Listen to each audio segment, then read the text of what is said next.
జిల్లా గుంతకల్లు నియోజకవర్గం టీడీపీ అభ్యర్థి ఎవరన్న సస్పెన్స్ కు తెరపడింది. కొద్ది రోజుల క్రితం ఓ పోలీస్ అధికారి గుంతకల్ నియోజకవర్గం నుంచి తెలుగుదేశం అభ్యర్థిగా ఉంటారని జోరుగా ప్రచారం జరిగింది. అయితే పక్క జిల్లాకు చెందిన మంత్రి గుమ్మనూరు జయరాం గుంతకల్లు బరిలోకి దిగడం ఖాయమైంది. అసలు కర్నూలు జిల్లా ఆలూరు ఎమ్మెల్యే అయిన జయరాం గుంతకల్లులో పోటీకి సిద్ధమవడం వెనుక స్కెచ్ ఏంటి? ఏ లెక్కలతో ఆయన అక్కడి నుంచి ఇక్కడకు షిఫ్ట్ అవుతున్నారు?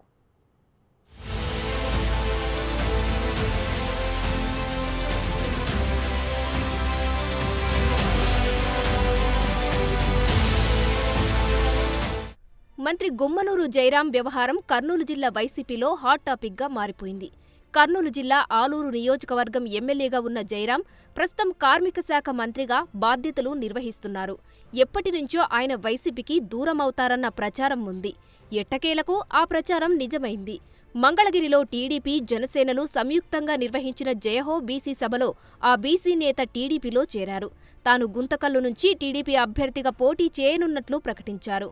జిల్లాలో ఎస్సీ సోదరులు, ముస్లిం సోదరులు, బీసీ సోదరులు ఎంతమంది ఉన్న ఎమ్మెల్యేలకు వాళ్ళకి మద్దతుగా ఒక కారుని ఇన్ఛార్జ్ ఇచ్చి వాళ్ళకి పెత్తనం నడిస్తే వాళ్ళకి స్వతంత్రం ఎక్కడ ఉంటుందని చెప్పేసి ఈ సందర్భంగా నేను మీకు తెలుపుతున్నా.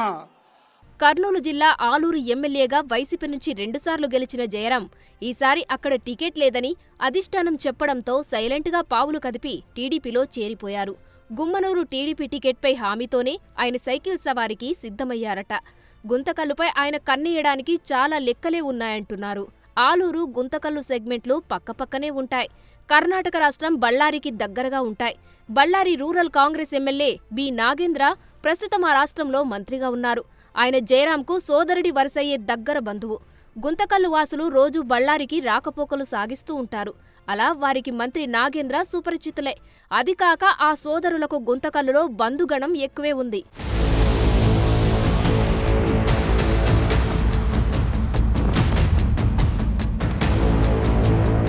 ఇక గుంతకల్లు నియోజకవర్గంలో గెలుపోటములు నిర్ణయించేది బీసీ సామాజిక వర్గానికి చెందిన ఓటర్లే.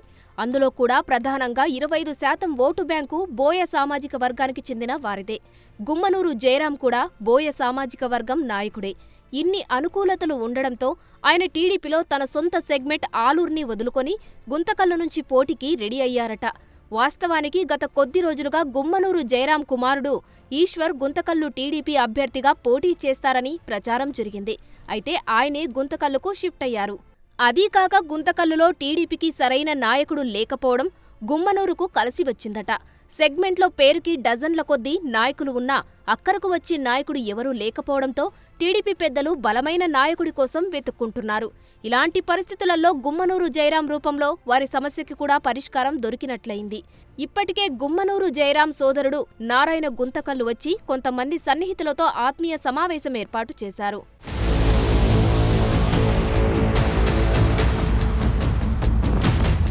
గుమ్మనూరు జయరాం గుంతకల్లులో పోటీ చేయబోతున్నారని ఆయన సోదరుడు నారాయణ గుంతకల్లులో ఉన్న బంధువులు, సన్నిహితులకు సంకేతాలు కూడా ఇచ్చారట.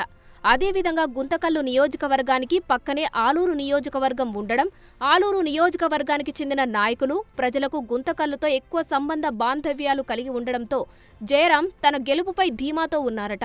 అయితే ఇప్పటి వరకు ఉన్న తెలుగుదేశం నాయకులు గాని, క్యాడర్ గాని ఆయనకి ఎంతవరకు సహకరిస్తారు అన్నది $1 మిలియన్ ప్రశ్నగా మారింది.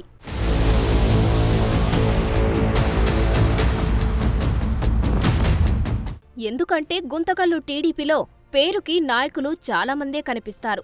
ఆ నాయకులు ఇంతకాలం గుమ్మనూరు జయరాంను బెంజు మంత్రి అంటూ విమర్శించారు. ఇవాళ అదే బెంజు కారు మంత్రికి పూర్తిస్థాయిలో సహకరిస్తారా అన్న అనుమానాలు వ్యక్తమవుతున్నాయి. చూడాలి మరి గుంతకల్లులో గుమ్మనూరు ఎలా గట్టెక్కుతారో.